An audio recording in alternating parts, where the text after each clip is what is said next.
Hello and welcome to your astrology reading. We are going to cover a lot of things. So let's start off by, I always like to do this more so for myself, to look at, let's see, where we're at on the chart. So this circle represents the Earth. This X represents you on Earth. And the inner circle here is a map of the sky at the exact time you were born. And then out here in the outer circle is going to be a map of today. And I've actually done this for September 21st, but we're going to go through mostly focusing on September and then getting an idea about what's upcoming for you in 2020, the rest of the year into the following year, the next year. And I also want to just cover, there's a lot of planets changing signs in September. So I'm going to go over that and tell you what that means for you, for your specific chart. And we're going to focus a lot on the eclipses because this month we have, we already had a new moon in Virgo, and you, as you know, are a Virgo rising with a lot of planets in Virgo. So this is going to be impacting you greatly.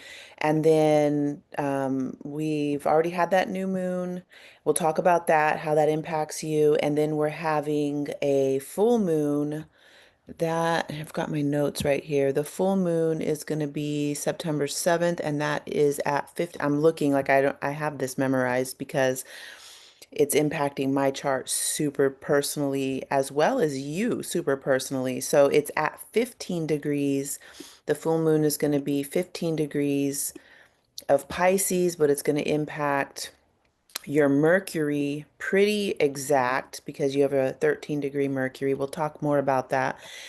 And then the next one is at, I think it's a 29-degree. I just want to double check. I feel like I'm pretty sure it is at 29 degree, a second new moon in Virgo, which is going to be impacting your sun again pretty exactly. So that new moon taking place at 29 Virgo is a new moon solar eclipse. And that's going to be on the south node. So we'll get into all of that. And then so just giving a rundown of what we're going to cover. Eclipses September 1st. Saturn is going to go retrograde, and Saturn is over here. So Saturn will retrograde and be back into Pisces starting September 1st. How does that impact your relationships? Something we'll talk about. September 2nd, Mercury enters Virgo. So we have that happening for you. And then September 18th, Mercury is going to go really fast through Virgo and then enter Libra, which you can see that's what we've got here on this chart. September 19th, Venus will enter Virgo. You can see a lot of stuff happening here in your first house, which is probably why you're getting this reading. It's a lot for you. Um, September 22nd, we have Mars entering Scorpio, which is going to be your third house of communication, touching in with your natal Pluto. And then Monday, September 22nd, we have the vernal equinox, and the sun will enter Libra. We don't really need to talk so much about that Mars and Sun transit, but everything else that's going to be happening here in your first house will be important because it's going to be working with your sense of self.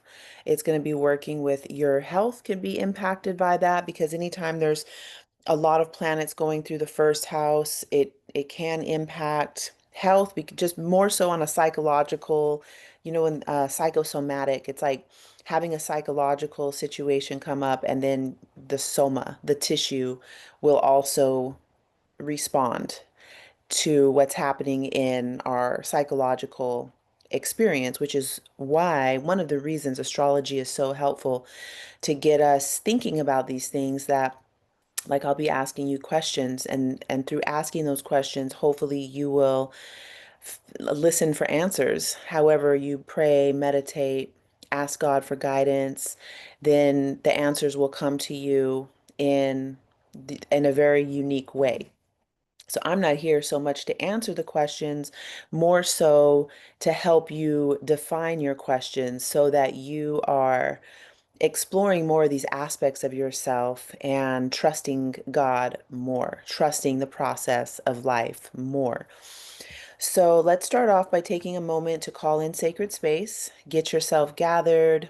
And to me, what that means is that you're inhaling breath from the sky down into your body, bringing the breath all the way through your belly down to your pelvis, slight hold, and then you're going to exhale, squeezing all the air out, feeling the energy rise back up. And another deep inhale, feeling the body up, allowing new information to come in on your exhale, you're opening space, expanding, relaxing.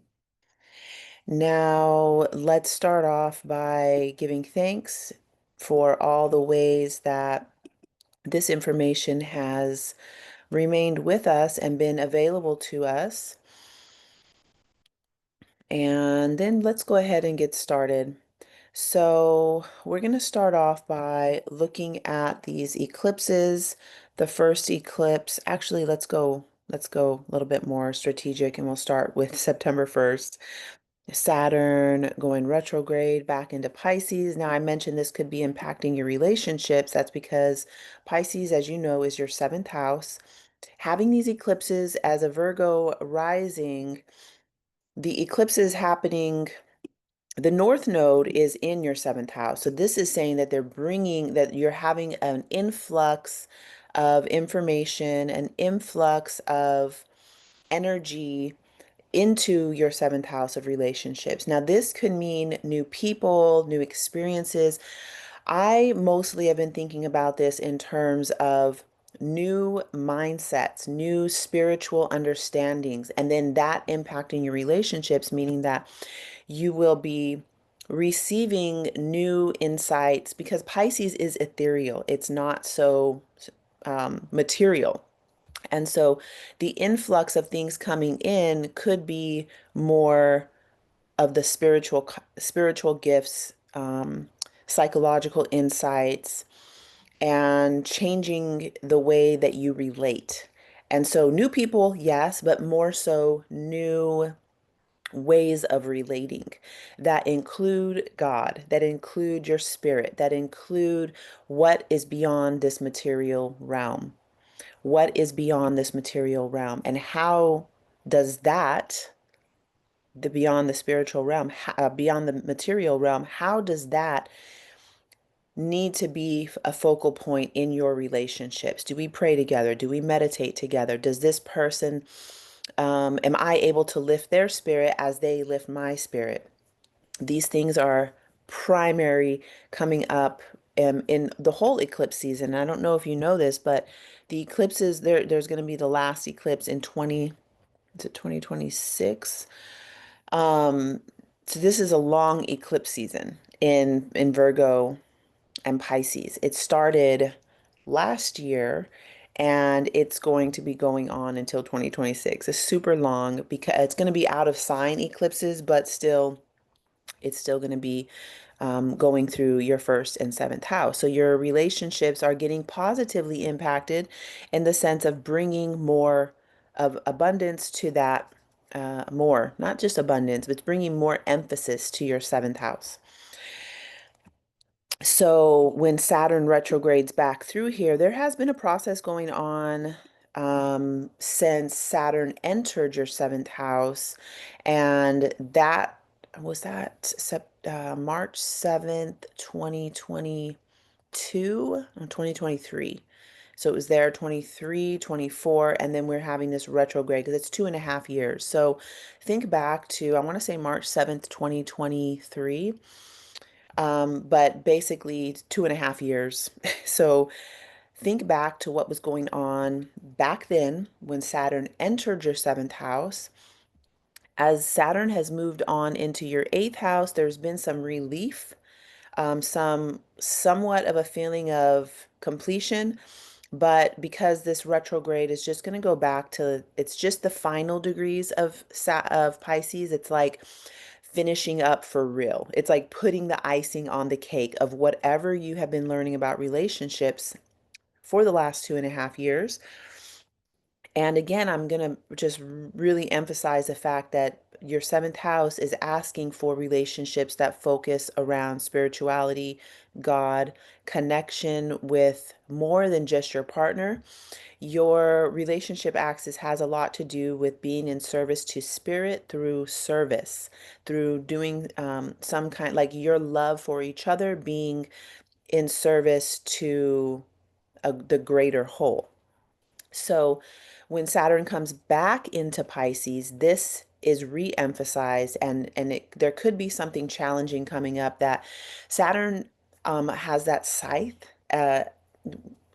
Saturn represents time, but also, time is over sometimes. Like, so there is an ending associated with Saturn. Not the same way as there is with Pluto. The Saturn ending is more like we need to cut this out so we can move forward. And whereas Pluto's endings have more to do with liberating energy and bringing you more into your power through taking away things that were keeping you out of power.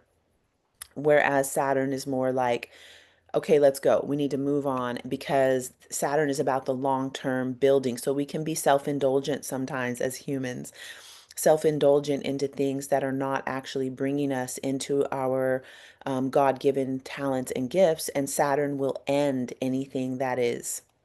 It's just like, hey, we need to move on.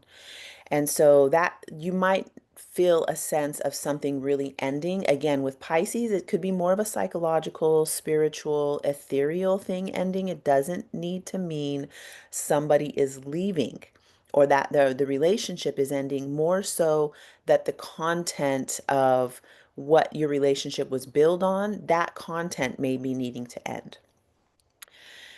Okay, so that was September 1st. Let's look further. Now we're going to have Mercury and Venus entering your first house.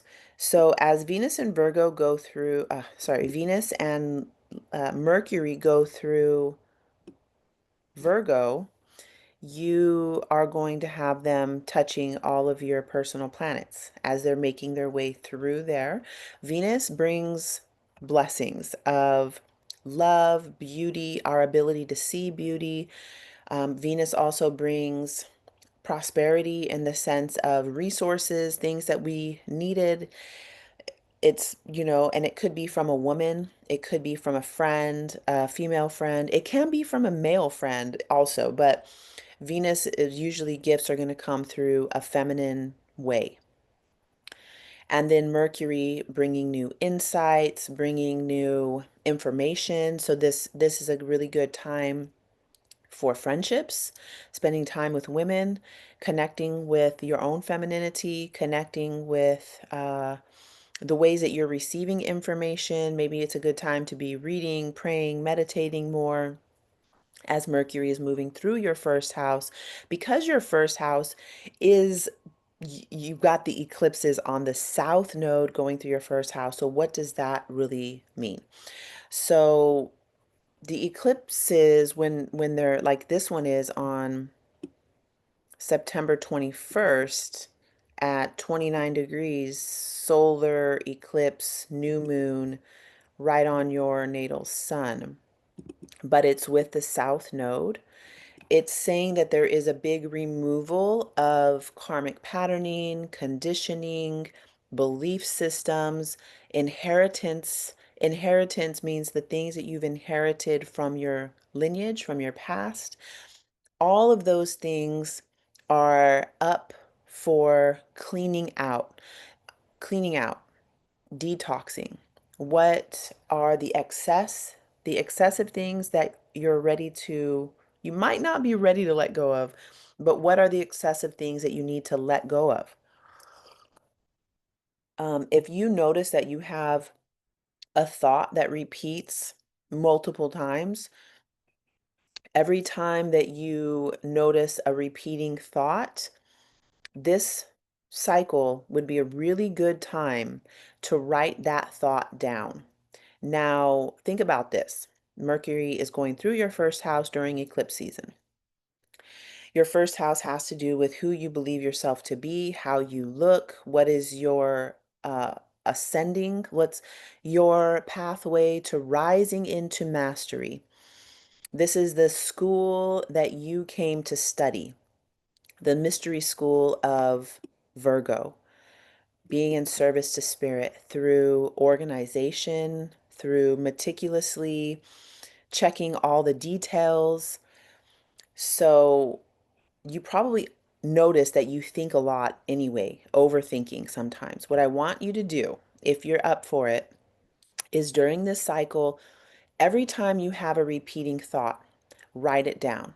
And just like if you were having a repeating dream, you should definitely write that dream down. Anything that's repeating. Uh, so yeah, let me finish the sentence here. Thinking about watching TV and you keep watching the same show over and over, you like I did that with Poetic Justice back in the day. Poetic Justice with Tupac and Janet Jackson. I watched it so much that I could recite every single line in the movie. It just became ingrained, like imprinted on me. Like that, our thoughts can be running through our mind, the same thoughts every single day, over and over and over until they become ingrained in our mind and we start to believe them without even realizing that it's just our own thought that has crystallized into a structure. So during this eclipse season, what is being asked of you is to recognize all of those crystallized thought structures and check them. Check yourself. What I like to do is ask people, hey, can you check me? Check me. I love getting checked because I don't want to have anything habituated that is not true, that is not God's will coming through. That is, I want those gone. I want those gone. So this is what's being asked of you during eclipse season is to check yourself. You can ask somebody to check you. Maybe this can be in a soft, feminine way because Venus is also going through here. It doesn't have to be like when I say check yourself, it's like check yourself before you wreck yourself. It doesn't have to be so like hard. It can be soft and beautiful where you're writing those repetitive thoughts down and looking at them and asking, is this true? I recommend reading Byron Katie's book, The Work. You can just read the preface and you'll get the whole concept, which is this true? Do I know without a doubt that this is true? Who would I be without this thought? That's what I love that question. Who would I be without this thought? And so while you're doing that process, you are helping what is already trying to happen, which is a cleaning out, a decluttering of of you, of you, of your life, of all the things that you have organized your life around. It stems from the patterns in our mind. And so South Node, new moon in Virgo, there is going to be a lot of letting go, a lot of decluttering. And the process that I mentioned with the notebook, just writing down repetitive thoughts, looking at them and doing the work, asking the questions.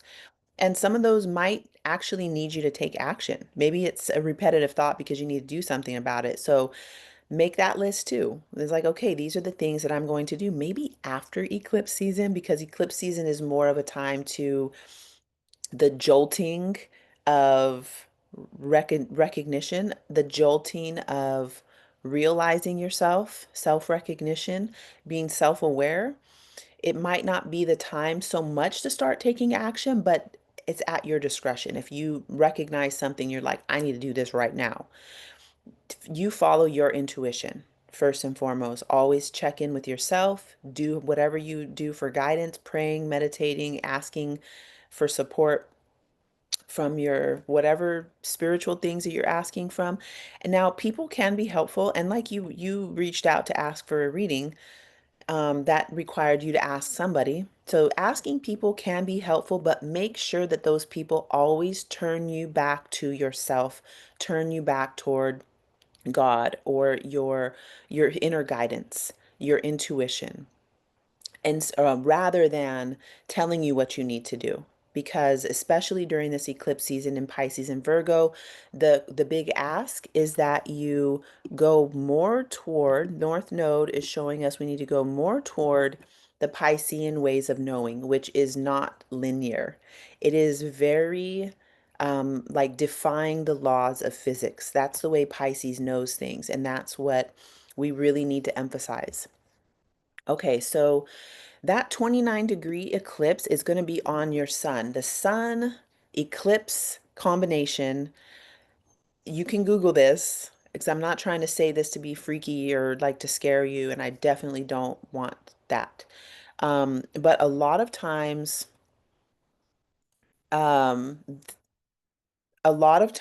these eclipses can, when it's on the sun, a lot of times these can impact your father. And it doesn't mean that something's going to happen to your father. Don't put that in your mind. But the sun in astrology represent, and then that's more so with the Hellenistic astrology. Sun means father. Eclipse means some big, drastic, transformative thing. It's in Virgo. Virgo is very materialistic, whereas Pisces is the opposite of material. It has to do with the spirit. Virgo is absolutely about mundane reality.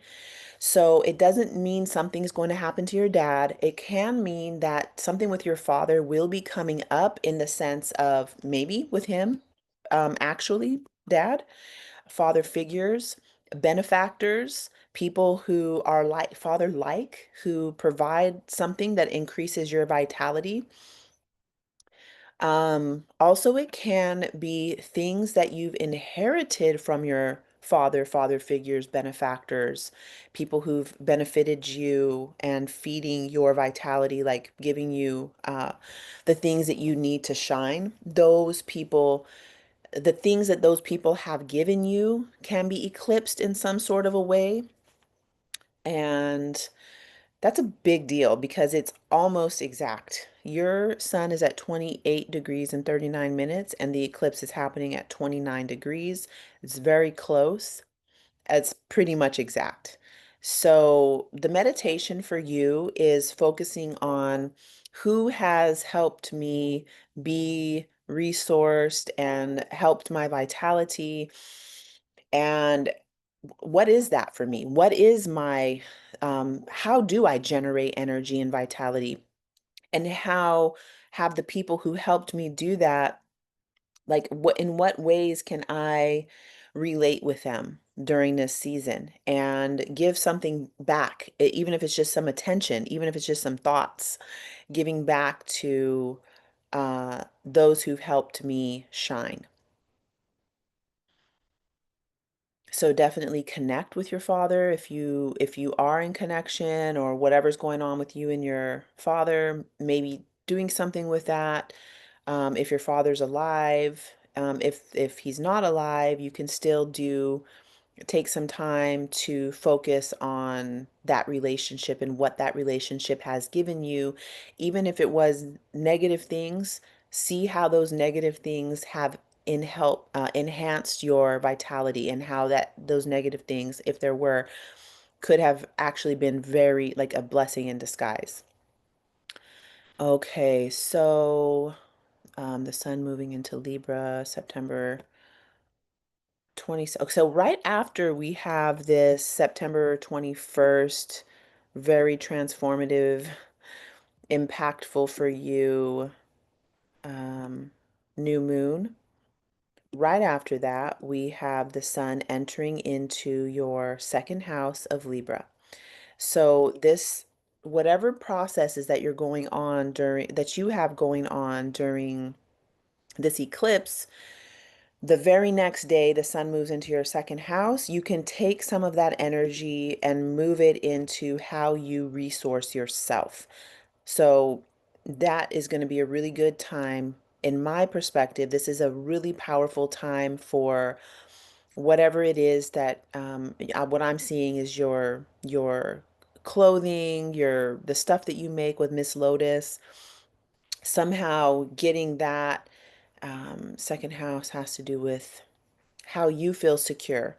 So it doesn't even need to be that you're doing something so much as it is that you're allowing the resources to flow in, that you're allowing this vitality to move into the second house.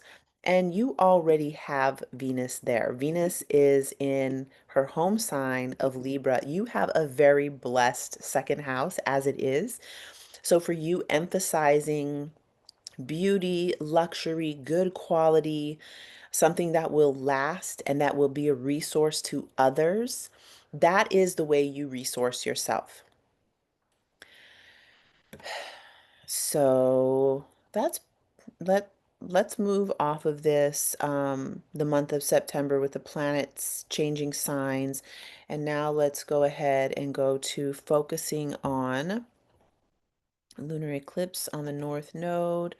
We talked about that going through, this is going to be September 7th, the 7th in your seventh house of relationships. Um, Big wave of energy coming in. This is an influx coming into the seventh house, abundance, blessings, good news. North node eclipses, especially with the full moon. I feel like this is going to be a very positive eclipse because hold on, let's actually go ahead. I'm going to pause this for just a sec and I want to go ahead and look at the actual day. So we have your chart. I'll pause the recording. Pause recording. Okay, so now you can see this is for the first eclipse, which is September 7th. We went over September 21 pretty good, and that is your birthday. So, gosh, happy birthday. I would definitely lay low in the sense of like not being extra on that day. Don't hide or anything like that, but it is a new moon eclipse. The sun is dying in and it's a transformative time. It's, and it's your birthday. So like and I'll look at your solar return chart and I'll tell you the exact time the sun reaches back to that degree of your birth and the day and the time that that's going to happen so you can be in prayer. I always like to set aside 30 minutes before and 30 minutes after so I can really like clear out everything and just sit outside under the sun asking for guidance, just staring at the clouds, clearing my mind, asking God to just detox me, like empty me out, shake me out like a dusty rug, whatever it is that makes more sense to you. Like if you can set that time aside on your birthday. Now let's go ahead and look over here at this full moon. The full moon is at 15 degrees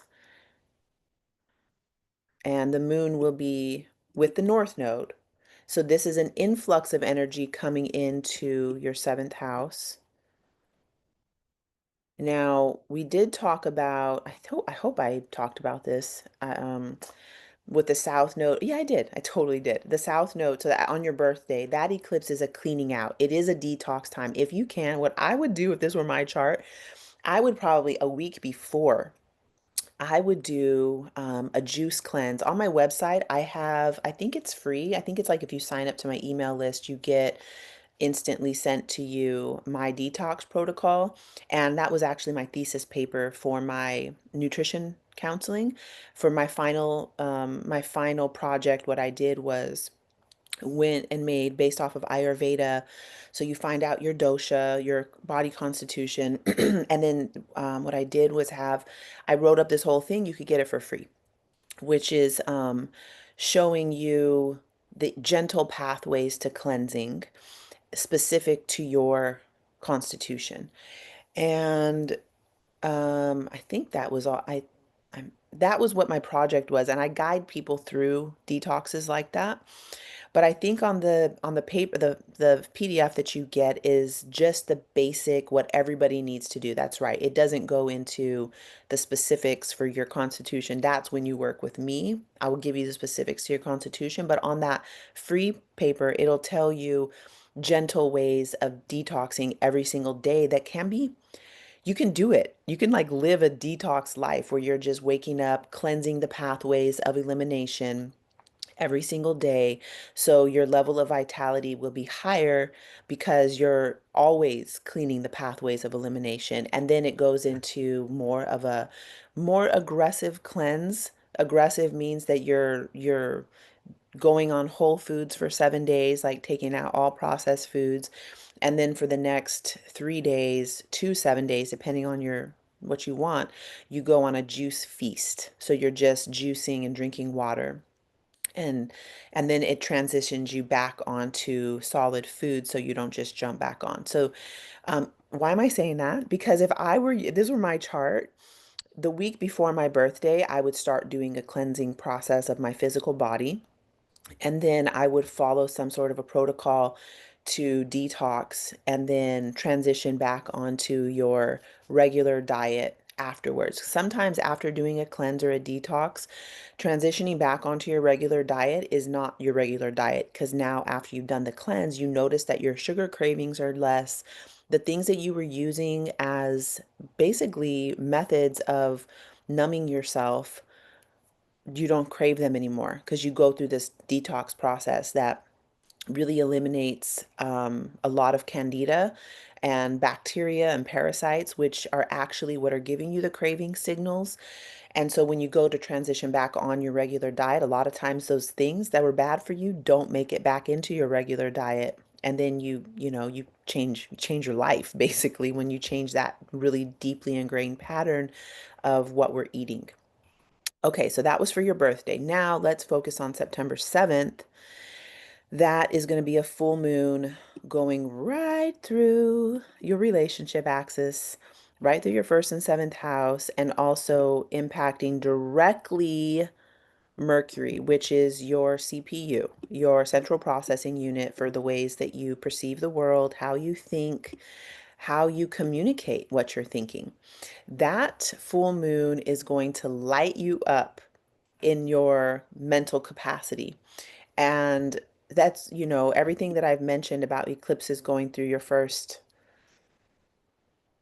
with the South Node and releasing a lot of your habituated patterns. This one going directly on your Mercury is going to really clear the way for you to be able to receive information that is true and in the highest and best good, that is directly from God, directly from source, and no longer having to go through all of your habituated patterns. Now the information, it's like this eclipse is really jostling that out. Now, what can happen?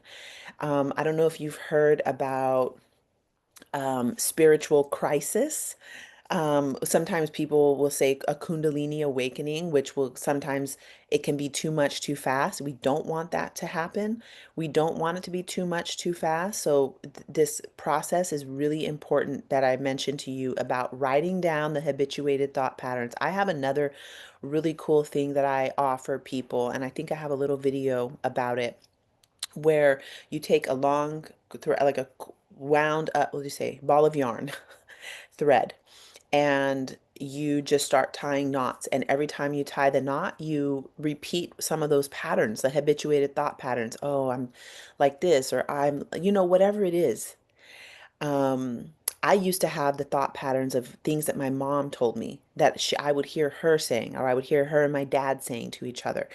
And it became a belief. It became something that I thought was true, and it wasn't good. It was like bad about me. And so I just put them in, tied the knots, and I repeated those things out loud, what they were saying, what was going through my mind.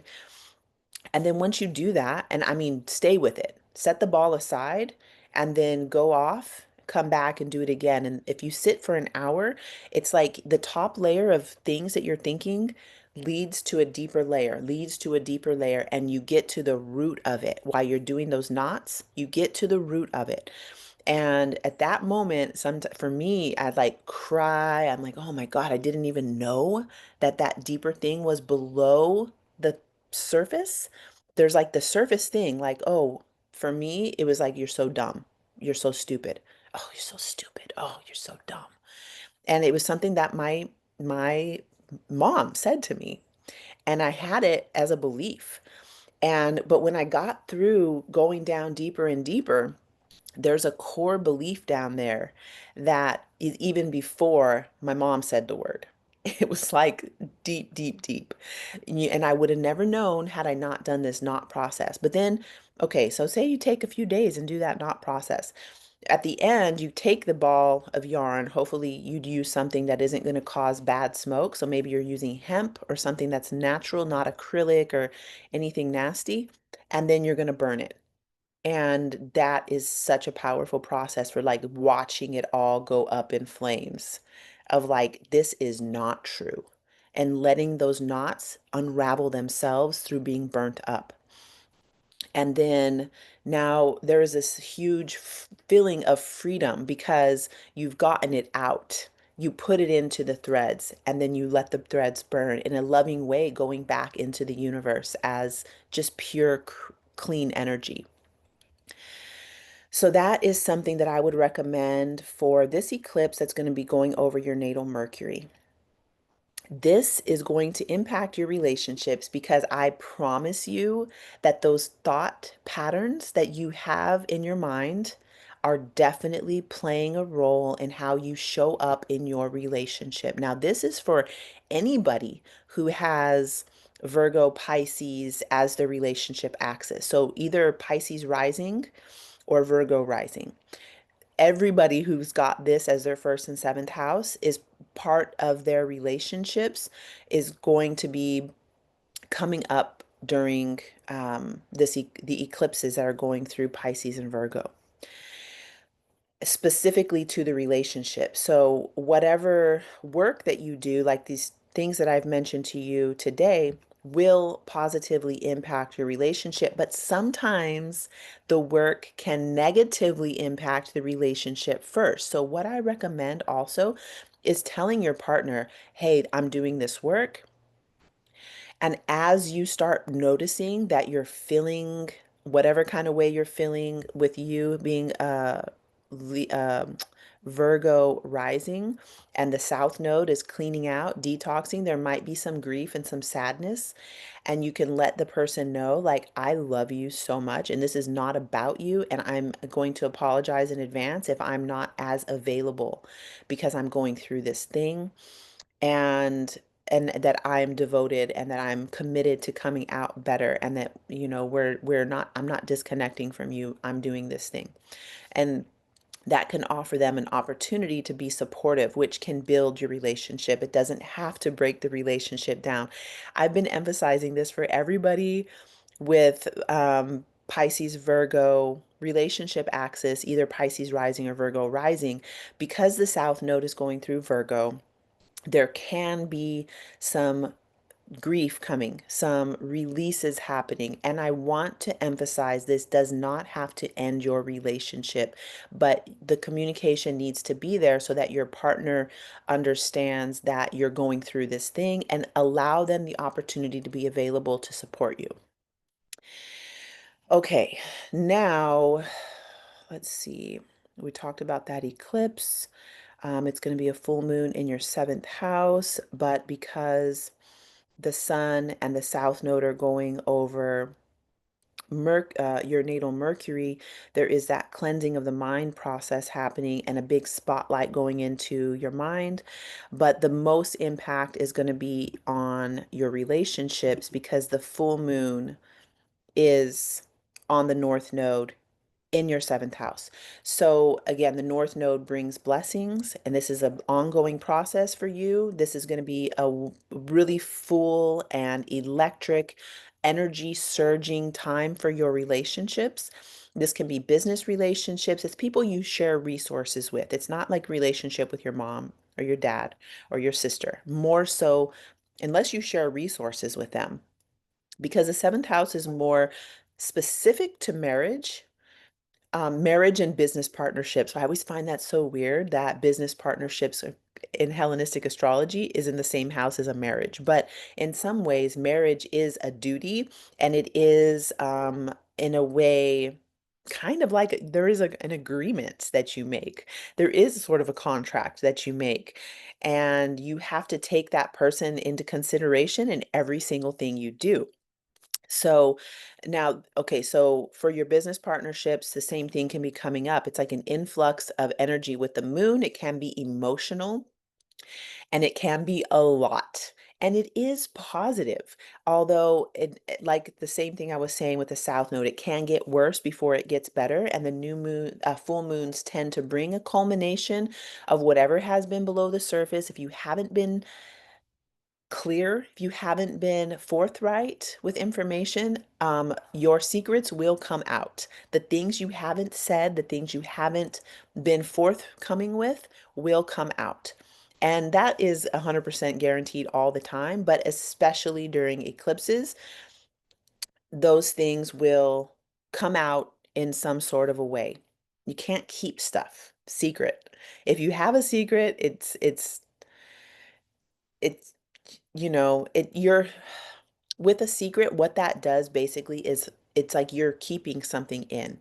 And if you're like detoxing, in the detox, you're asking that stuff to come out. But if you're trying to hold it in, you're not allowing yourself the full capacity of what your body could hold. Instead, you've got something already locked in there. And it can become somatic that it becomes a painful thing in your body. So you want to let that stuff come out. Okay, let me take a little. Okay, so now what I want to do, we've already kind of beat the horse about the eclipses. Let's go ahead and look at some of these other transits. So this Uranus retrograde is going to retrograde back into your ninth house, and as you can see here, your north node is in the ninth house at 29 degrees. Your midheaven is at 27. Well, guess what? Uranus is going to retrograde back. It's going to come back and touch your north node. And it's going to retrograde all the way back to 27 degrees of Taurus, which is your midheaven. And then it will go direct and make one final pass, the third time of hitting this part of your chart. So this Uranus started going over your midheaven and it went over your north node. So let's see, we've had one hit. We've had one hit so far. It went forward and it entered into Gemini. Now it's retrograding. It's going to hit your north node again and it's going to hit your midheaven again. And then it'll go direct and it's going to hit those. So you're going to get three hits. This is going to be February, I believe. February, it's going to be back at 27. And then I believe it's April. Is that right? Uh, April, it's going to be going, oh yeah, okay, yeah. So we had one hit. February, it's going to go, and then April, it's going to go again. So you're going to have February and April time frame to be playing with that you're going to feel these hits happening. This is a monumental time for you because Uranus is here to change up everything. And Uranus is bringing out this transit. It's not the planet Uranus itself, but this timing in your life is bringing out what God has given you uniquely, individually, that is not for you. It's like the thing that is in you that is unique, that is for the larger purpose of humanity. So this is bringing out something that is unique in you, that is meant to be your contribution to the world. That's like The biggest thing, the midheaven, just the fact that you have the midheaven on the north node, let's talk about that for a second. So, the midheaven is your contribution to the world. The north node is your North Star, where you're going in life. What is the thing that you're here to, in this material life, to experience, to become? And it's in Taurus, and it's at these last degrees of Taurus. So, your life purpose and your contribution to the world are together. It's like you're not one of those people who can just go work a 9 to 5 and fulfill your destiny as separate things. It's like they are together. They are, in a sense, the same thing. So the work that you're doing in the world is part of your life purpose. The way you contribute your energy and your skill set and your beauty, luxury, pleasure, love of the simple things is part of how you're serving humanity in those Taurian ways. As as Uranus transits over here twice, it's going to be waking up this part of you in ways that we cannot even begin to guess. So you got that one, and then we've got this other one going back over it again. So it's going to be waking up this part of you in ways that it's unpredictable. But what we do know for a fact is that something is going to be changing in a way that we can't predict, but it is meant to get you into whatever it is that you've been intended to do, whatever it is, the skill set that you were, I call it your God-given gifts, are meant to come out in a huge way because it's on the midheaven and it's on your north node. Let's see. Not everybody gets Uranus to the north node because Uranus takes 84 years.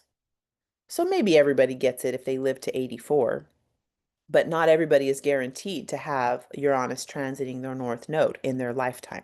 You're getting that, which is like Uranus asking, it's not Uranus asking, but the timing asking you to really come with it, bring out those gifts that you are given in a way that serves the larger purpose. So like come out big with it. So we've got Uranus, and then this has been a really big deal too. So I'll talk about this. Saturn, Neptune, right over here at 0 degrees of Aries in your eighth house. Um, the eighth house has to do with power, hidden things, secrets, death, has to do with your inheritance, big money, like your land that you've inherited, gold, houses, also mindsets, belief systems, religions you've inherited, traditions, spiritual practices that you've inherited. It's all the inheritances that you've had from your dead people, people who come before you. They leave you something that's in your eighth house. And with Neptune and Saturn going through there, they've been together, they're staying together through 2026, and I don't remember the exact date that they do make exact to the minute. They've been close, but they will get exact in 2026. I don't remember the date at all right now, but it doesn't really matter. It does in a way, but not so much for you. You don't have any personal planets there, but it will impact the world. And we will all know, like, oh, this is the event that Saturn Neptune conjunction was bringing. And what my thoughts so far about Saturn Neptune together, bringing your visions into a practical form, making the I call it God's dream a reality. Whatever it is that um, Neptune lays the pathway. It's like the vision that we get. Saturn will be able to build the structure for it. And so that's my very positive way of looking at it. There's a lot of very not so positive interpretations of Saturn Neptune together. But in my mind, it's like, let's focus on the fact that we're given the ability to have bigger dream, what they say, the new earth. Like, what is your vision of a new earth? And then Saturn bringing in our ability to build it, to work for it. Now, to be real, that might mean that the old earth needs to um, be scythed with Saturn has to do with time. The time has come for some things to be uh like cut down. And that might be an uncomfortable process. But if we keep our vision on what is the vision, what is the dream, what do I need to do to build it? What can I do to build it?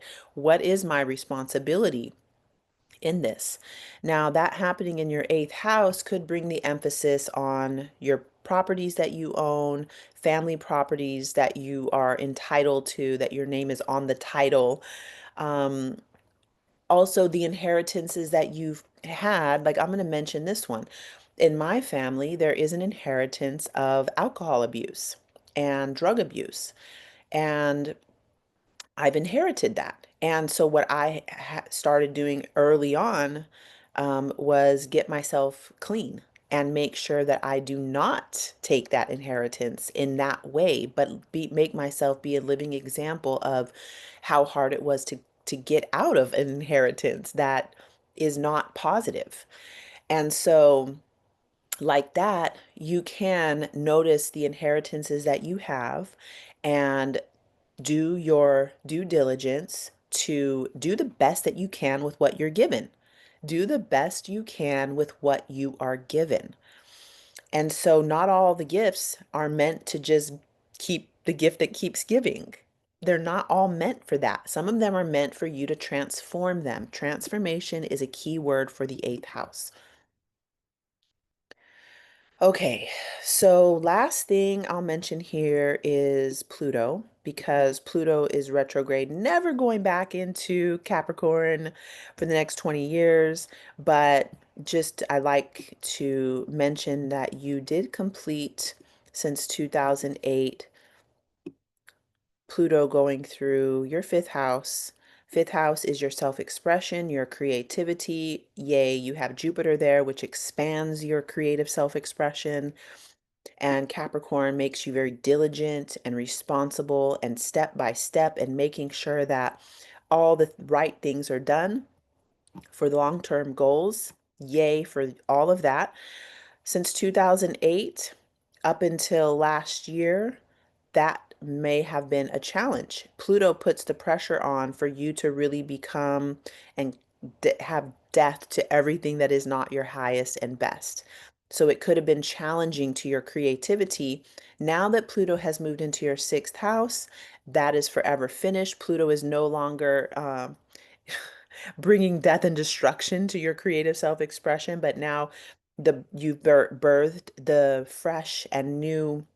What is really true about your creative self-expression is being encouraged to flourish now. And now Pluto is in your sixth house of daily wellness habits, routines, your pets, your livestock, if you have it, and really asking for a uh, diligence and death to anything that is not keeping you in your highest and best ability to take care of yourself. And your mundane, like I wake up, I clean my mouth, I brush my teeth, I scrape my tongue, I drink this warm lemon water with a little cayenne pepper in it, or whatever it is you're doing.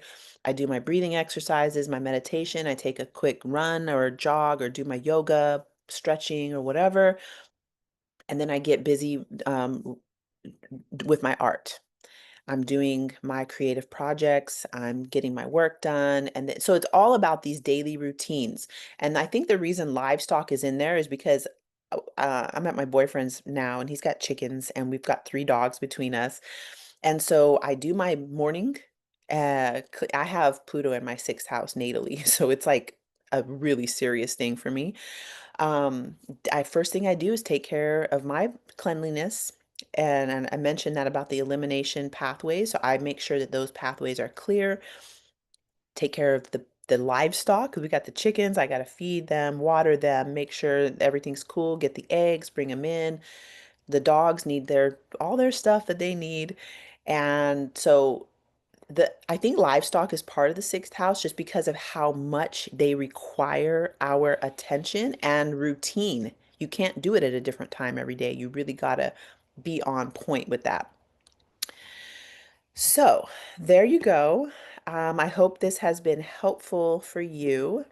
And if you have any questions, feel free to ask and I will answer to the best of my ability. Happy birthday. Oh, and I will check the solar return time and I'll send it with this video. So happy birthday. Have a wonderful eclipse season and wishing you all the best.